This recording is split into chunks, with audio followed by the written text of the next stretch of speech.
दोस्तों आज के वीडियो में मैं आप लोगों के साथ में मोगरा के प्लांट को शेयर करूंगी। तो दोस्तों अगर आप भी इसी तरीके से मोगरा के पौधे से ढेरों कलियां और फूल लेना चाहते हैं तो आपको मोगरा के पौधे पर कुछ ज़रूरी काम करने होंगे, क्योंकि मोगरा के पौधे पर मार्च लास्ट से कलियां और फूल आने शुरू हो जाते हैं। इसलिए उससे पहले आप अपने मोगरा के पौधे पर कुछ ऐसे कामों को करने के साथ में इन फर्टिलाइज़र्स को दे दें तो आपके पौधे पर निश्चित ही रूप से मार्च के लास्ट तक कलियां बननी शुरू हो जाएंगी। नमस्कार दोस्तों, आप सभी का अपने चैनल पर एक बार फिर से स्वागत है। तो चलिए दोस्तों वीडियो की शुरुआत करती हूँ। तो दोस्तों सबसे पहले अगर अभी तक आपने अपने पौधे पर किसी तरीके की लाइट या हार्ड प्रूनिंग नहीं करी है तो वो कर दीजिए। अगर आपका पौधा पुराना है तो उसके ऊपर हार्ड प्रूनिंग कर दें, और अगर आपका पौधा 1 से 2 साल पुराना है तो उसके ऊपर आप लाइट प्रूनिंग कर दें, क्योंकि जब तक आप पौधे पर प्रूनिंग नहीं करेंगे तब तक नई ब्रांचें नहीं निकलेंगी, और नई ब्रांच नहीं आएंगी तो पौधे पर कलियां नहीं बनेंगी, क्योंकि मोगरा के पौधे पर नई ब्रांचों पर ही कलियां निकल कर आती हैं। दोस्तों मोगरा के पौधे से अगर अच्छी मात्रा में फूलों को लेना है तो उसके लिए आप अपने मोगरा के पौधे को इस समय उठाकर पूरी धूप वाली जगह पर रख दें।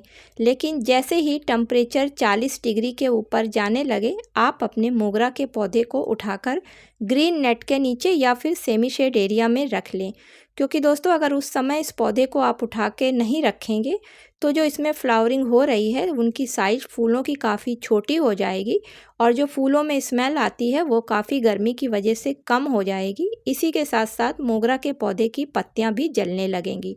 लेकिन अभी आपको फ्लावर लेने हैं और अभी टेम्परेचर इतना अधिक नहीं है, तो आप इसको पूरी तरीके से धूप वाली जगह पर ही रखें। दोस्तों तीसरा काम करना है कि मोगरा के पौधे की मिट्टी में हमेशा नमी बनाकर रखना है, क्योंकि इस पौधे को नमी काफ़ी पसंद है।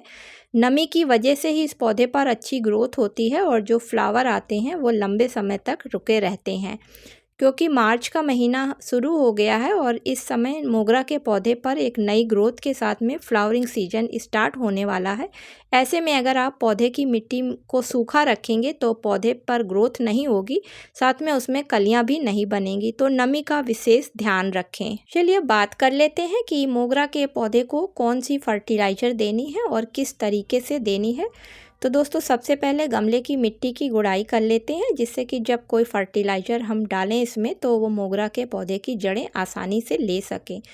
तो धीरे धीरे जड़ों को बचाकर लगभग 2 से 3 इंच गहराई की मिट्टी को बाहर निकाल लेते हैं। तो दोस्तों मोगरा का पौधा एक हैवी फीडर प्लांट है और इस पौधे को जल्दी जल्दी और अधिक मात्रा में ऑर्गेनिक खादें देनी होती हैं, तभी इस पौधे पर अच्छी ग्रोथ होती है और अच्छी मात्रा में फूल निकल कर आते हैं।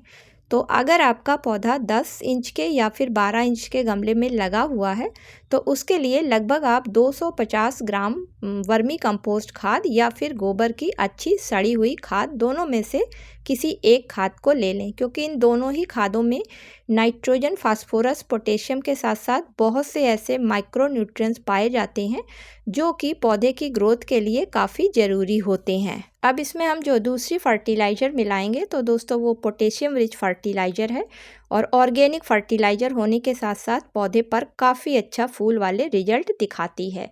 तो ये है केले के छिलके से बनी हुई फर्टिलाइज़र, और केले के छिलकों को अच्छी तरीके से सुखाने के बाद में ग्राइंड करके पीसने के बाद जो पाउडर तैयार होता है ये वो फर्टिलाइज़र है। और इस फर्टिलाइज़र में बहुत अधिक मात्रा में पोटेशियम, कैल्शियम, आयरन, कार्बोहाइड्रेट के साथ साथ विटामिन ए जैसे पोषक तत्व पाए जाते हैं। और जब इसका पौधे पर इस्तेमाल किया जाता है तो जिस भी पौधे पर फ्लावरिंग नहीं हो रही होती है या लेट हो रही होती है उस पर फ्लावरिंग बहुत जल्दी स्टार्ट हो जाती है। तो 1 चम्मच इस फर्टिलाइज़र को इसी वर्मी कंपोस्ट खाद में डाल लेते हैं। अब दोनों फर्टिलाइज़र्स को अच्छी तरीके से मिला लेते हैं, और जो गमले से हमने मिट्टी निकाली है तो जो जगह खाली हुई है उसमें इस फर्टिलाइज़र को डालकर ऊपर से साफ मिट्टी से कवर कर देते हैं। अब अगली फर्टिलाइज़र जो इसमें आपको डालनी है वो भी ऑर्गेनिक है और पोटेशियम रिच फर्टिलाइज़र दोस्तों वो भी है।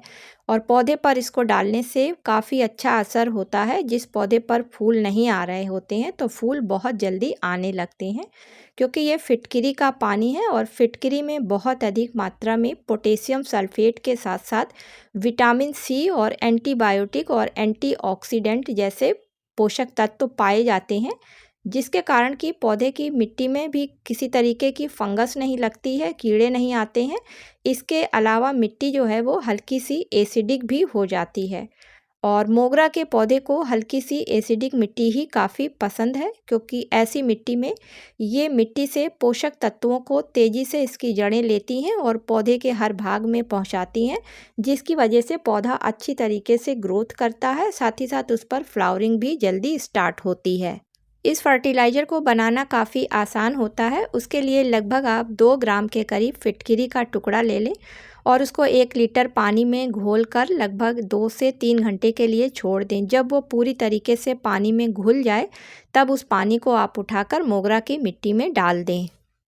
तो इस फर्टिलाइज़र का पौधों पर बहुत अधिक इस्तेमाल नहीं किया जाता है। 2 से 3 महीने में एक बार ही इस्तेमाल करना होता है, क्योंकि अगर अधिक मात्रा में आप इसका इस्तेमाल पौधों पर करेंगे तो मिट्टी काफ़ी एसिडिक हो जाएगी, जिसकी वजह से पौधे की जड़ें खराब हो सकती हैं। तो दोस्तों, इस तरीके से अगर आप इन फर्टिलाइज़र्स का अपने मोगरा के पौधे पर इस्तेमाल करते हैं और पौधे को धूप में रखते हैं तथा पानी का ध्यान रखते हैं, तो निश्चित ही रूप से आपके मोगरा के पौधे पर मार्च लास्ट तक कलियां बननी शुरू हो जाएंगी।